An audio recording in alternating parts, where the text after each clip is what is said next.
Hello everyone, you are welcome. Today we have a very interesting math problem. Here is 6 plus 6 times 6 divided by 3 square. So what is the value of this problem? To look into the problem, here we have mainly two operations, parentheses and exponents. So according to the rules of Pemdas, first we will try to simplify the parentheses. So there are two operations inside the parentheses, addition and multiplication. So according to the Pemdas rule, first we will try to multiply these two numbers.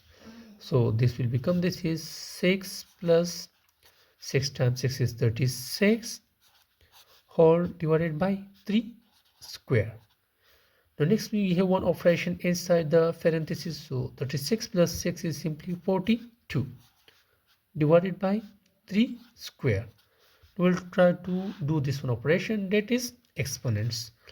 So this is 42 divided by 3 square is simply 9.